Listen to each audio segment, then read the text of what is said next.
The Trinity, the way us Christians describe God, the Father, the Son, and the Holy Spirit.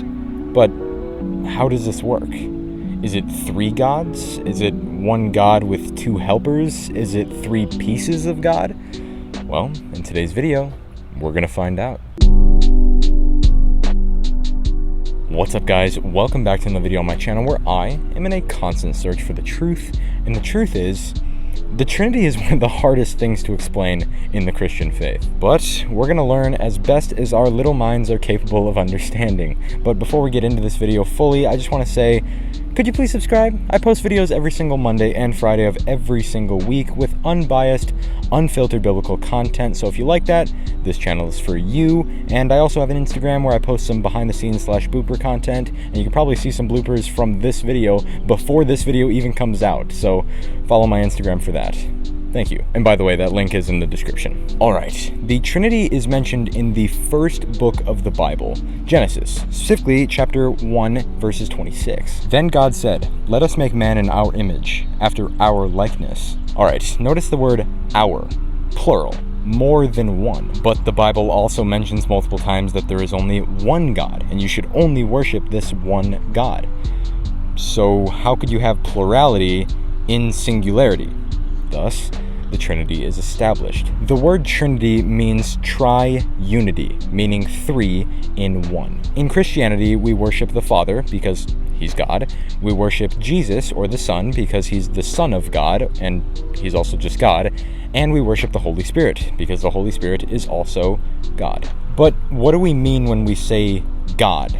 A lot of different religions have different definitions of what God means. In the Christian faith, God is defined as an eternal, all-powerful, all-knowing, all-present, personal being that created and sustains everything. So in order to be God, you have to fit under all of these criteria, which the Father, Son, and Holy Spirit all do. They all have everything that makes God God. But what about Jesus, the human being Jesus? He wasn't eternal, he had a birthday. He had to learn things and grow, so obviously he's not all-knowing, and he could only be in one place at one time because he was just a man, so obviously he wasn't all-present. How does this fit under this criteria at all? Well, it's actually pretty simple. Jesus is God, but he was also a man, a historical human being, meaning he had two natures. A nature is what makes a thing what it is. I have a human nature. That's what makes me a human. A dog has the nature of a dog. That's what makes a dog a dog. You get the point. Jesus had two natures. A human nature because he was a man, a human, and a divine nature because he was divine. He's God. So he acted upon his human nature and his divine nature at different times. For example, he acted upon his human nature by getting hungry, by getting thirsty, by having to learn things, etc. But he also acted according to his divine nature. For example, being wise beyond what's physically capable by a human, performing miracles, and most importantly, resurrecting from the dead. All things that are not possible by just a man alone. So Jesus, as a human being, as a person, was only around for about 33 years. And during this time, he acted as a human acts. And, did human things, obviously. But in John chapter 8, verse 58, Jesus says, "Truly, truly, I say to you, before Abraham was, I am." Now, two things. Number one, this is Jesus claiming to be God, and I have a full video that's on screen somewhere in the description that explains this every single time Jesus claimed to be God, and this is one of them, and I explain it much more in depth, but he's claiming to be God here, number one. But number two, Abraham, if you don't know, was one of the early prophets of God, and Abraham actually lived about 2,000 years before the historical figure human being Jesus lived. Yet Jesus here is claiming that before Abraham even existed 2,000 years ago, he was already there. This is Jesus directly pointing towards his own eternality. Jesus, the historical figure, the human being, was only on earth for about 33-ish years. But Jesus, God, has always existed. Hopefully the idea of Jesus being God just got a little bit clearer for you guys, so I hope that clears things up a little bit. Now, what about the first thing I said in this video? Is the Trinity 3 gods? Is it 3 pieces of God? Is it one God being the Father and then just 2 people or beings or whatever you want to call it that are of God, that are just, workers of God, that being Jesus and the Holy Spirit? Well, I'll save you the time. All of these are wrong. Now, all of these are wrong for very fancy, complicated reasons with fancy words like subordinationism, modalism, partialism, adoptionism, docetism, tritheism, all kinds of names, and a couple other ones that I don't know how to pronounce.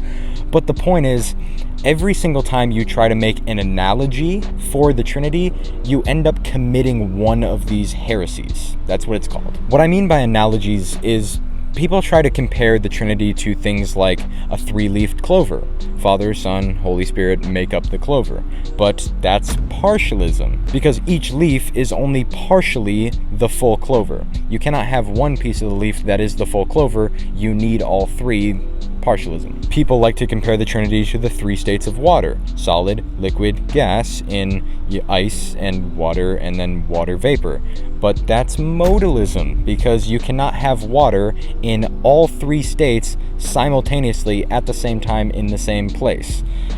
Modalism. But the Father, Son, and Holy Spirit all can exist at the same time, making this analogy of water not valid. The overall point is, God is infinite and we are finite.